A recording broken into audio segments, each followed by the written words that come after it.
Baik, assalamualaikum warahmatullahi wabarakatuh. Perkenalkan kami dari kelompok 6. Di sini kami akan mempresentasikan hasil diskusi kami terkait patologi birokrasi.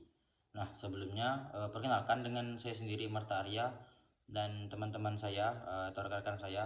Ini mungkin namanya akan saya tampilkan di belakang. Bisa teman-teman lihat di belakang.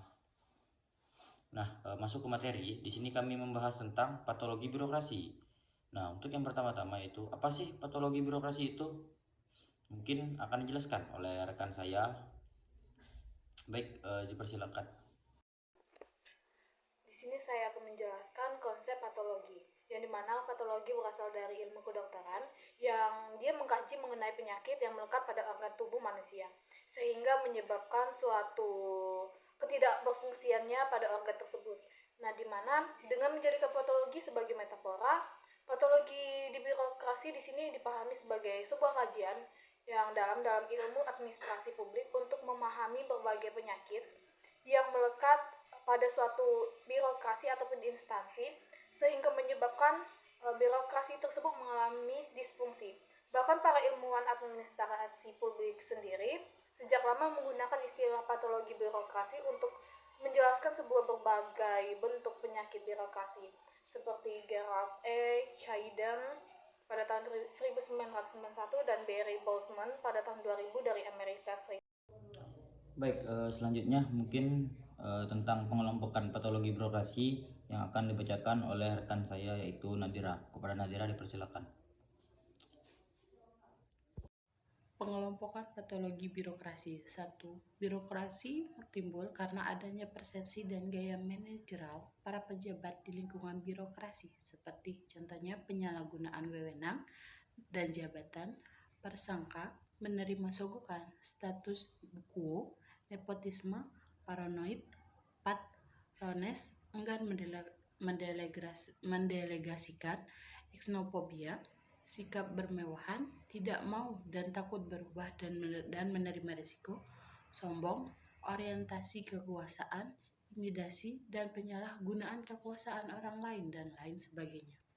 2. Patologi birokrasi timbul karena kurang atau rendahnya pengetahuan dan keterampilan para petugas pelaksana sebagai kegiatan operasional, seperti tidak mampu menjabarkan kebijakan pimpinan, ketidaktelitian, rasa puas diri, bertindak tanpa berpikir, kebingungan, tindakan kontraproduktif, tidak mau berkembang, belajar teratur dan stagnasi, dan sebagainya.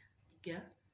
Patologi birokrasi timbul karena adanya tindakan para anggota birokrasi yang melanggar norma hukum dan peraturan undang-undang dengan yang berlaku seperti menggunakan anggaran tidak jujur, korupsi, kriminal, sabotase, pencurian, dan lain sebagainya. 4. Patologi birokrasi yang diimitasikan dalam perilaku para birokrasi yang bersifat disfungsional seperti bertindak, kesewenangan, sosibuk, paksaan, konspirasi, pirasi atau persekongkolan, kualitas rendah, diskriminasi, tidak etis, dramatis, kerja yang legistis, tidak disiplin, erisi, kaku kepemimpinan seperti skomensi, sikap memuaskan atasan, pemborosan, tidak transparansi, tekonisme, tidak sepenuh hati, kinerja rendah, nepotisme, red tipe, dan sebagainya. 5. Patologi birokrasi karena situasi internasional dalam berbagai instansi di lingkungan pemerintah seperti tujuan dan sasaran tidak tepat, eksploitasi, kewajiban sebagai beban, ekstrusi atau pemerasan, motivasi rendah, rendahnya kondisi kerja, tidak ada indikator kerja, miskomunikasi, pegawai berlebihan, pilih kasih, perubahan mendadak. Itulah yang saya sampaikan. Nah, selanjutnya yaitu terkait dinamika patologi birokrasi yang akan dibacakan oleh rekan saya yaitu Suci Aprilia. Kepada Suci Aprilia dipersilakan. Selanjutnya saya akan menjelaskan dinamika patologi birokrasi. Dinamika patologi birokrasi mengacu pada permasalahan dan penyakit yang berkembang dalam sistem birokrasi. Patologi birokrasi muncul ketika birokrasi yang seharusnya melayani masyarakat secara efektif, efisien, dan transparan justru berfungsi sebaliknya. Ada 7 dinamika patologi birokrasi. 1. Birokrasi yang berbelit-belit. Prosedur yang terlalu panjang dan kaku menyebabkan pelayanan publik menjadi lambat dan tidak efisien. 2. Korupsi. Salah satu patologi yang sering muncul dalam birokrasi adalah korupsi. Penyalahgunaan wewenang untuk keuntungan pribadi menggerogoti kepercayaan publik terhadap birokrasi. 3. Klientelisme dan nepotisme. Jabatan diisi bukan berdasarkan kompetensi, melainkan karena kedekatan personal atau politik. 4. Orientasi kepentingan pribadi atau kelompok. Aparatur birokrasi cenderung memprioritaskan kepentingan diri sendiri atau kelompok tertentu, sehingga fungsi utama birokrasi untuk melayani publik terganggu. 5. Resistensi terhadap perubahan. Birokrasi seringkali menjadi resisten terhadap inovasi atau perubahan, terutama jika perubahan tersebut mengancam kenyamanan atau status quo para pejabatnya. 6. Kurangnya akuntabilitas. Tidak adanya mekanisme yang kuat untuk mempertanggungjawabkan kinerja penyebab banyak pejabat birokrasi yang tidak peduli terhadap kualitas layanan yang diberikan. 7. Birokrasi formalistis. Terlalu berfokus pada aspek formal seperti dokumen, prosedur, dan aturan, sehingga kehilangan esensi dari pelayanan publik yang responsif dan efektif. Nah, baik, selanjutnya yaitu terkait patologi birokrasi yang ada di Indonesia. Nah, yang akan dibacakan oleh rekan saya yaitu Marta Arya. Kepada Marta Arya dipersilakan. Baik, di sini saya akan menjelaskan secara singkat terkait patologi birokrasi yang ada di Indonesia. Nah, perjalanan birokrasi di Indonesia berkaitan erat dengan budaya bangsa dan sangat dipenuhi oleh permasalahan culture yang ada. Nah, budaya dan kebiasaan tersebut yang sulit untuk diubah karena berkaitan erat dengan moralitas.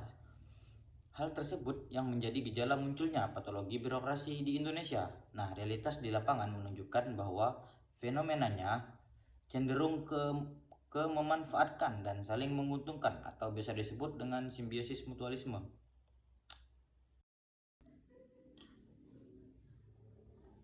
Baik, terima kasih. Selanjutnya yaitu upaya penanggulangan birokrasi, patologi birokrasi yang akan dibacakan oleh rekan saya, Tariska Fia Zulkarnain. Kepada Tariska dipersilakan. Oke, lanjut ke upaya penanggulangan patologi birokrasi, yaitu ada 4. 1. Kelembagaan. Kelembagaan itu sendiri merupakan suatu kenyataan bahwa setiap negara, birokrasi pemerintahan merupakan organisasi yang paling besar, agar semakin mampu menyelenggarakan fungsinya dengan tingkat efisiensi, efektivitas, dan produktivitas yang semakin tinggi. Birokrasi pemerintah perlu selalu berusaha agar seluruh organisasi birokrasi itu dikelola berdasarkan prinsip-prinsip organisasi. Yang kedua, ada manajemen sumber daya manusia.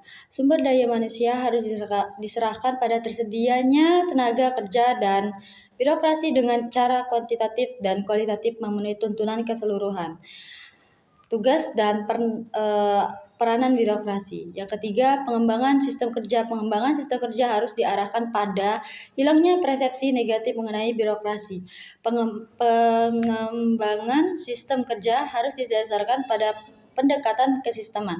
Pendekatan kesisteman pada intinya berarti bahwa struktur apapun yang digunakan, sekalipun berbeda-beda, pengetahuan dan keterampilan yang spesialistik dari sumber daya manusia. Yang terakhir, pengembangan citra birokrasi yang positif.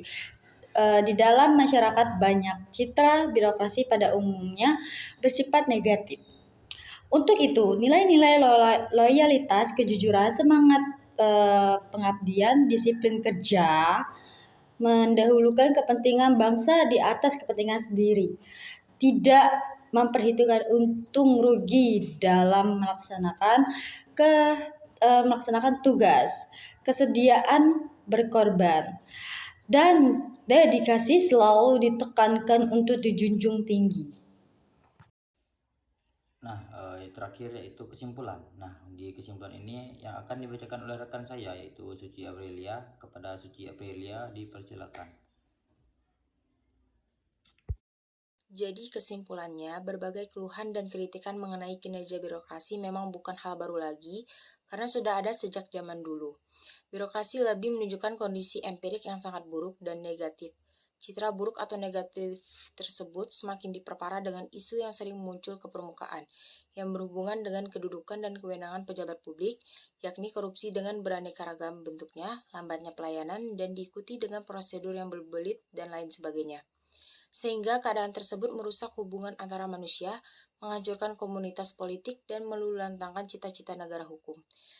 Diagnosis terhadap patologi birokrasi di Indonesia sebenarnya sudah lama dilakukan, bahkan setiap masyarakat selalu merasakan dampak dari penyakit birokrasi dalam pemerintahan, pembangunan, dan pelayanan.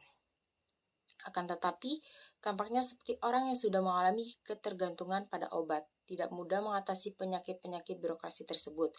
Problem dasar yang kita hadapi adalah komitmen politik untuk melakukan terapi terhadap penyakit tersebut. Baik, terima kasih kepada teman-teman yang telah menjelaskan terkait patologi birokrasi. Nah, di sini kami membuka sesi tanya jawab bagi teman-teman yang ingin bertanya dan ingin menjawab atau menyanggahi. Nah, kepada teman-teman dipersilakan. Di sini kami mengucapkan terima kasih yang sebesar-besarnya kepada teman-teman dan rekan-rekan semua. Wabillahi taufiq wal hidayah. Wassalamualaikum warahmatullahi wabarakatuh.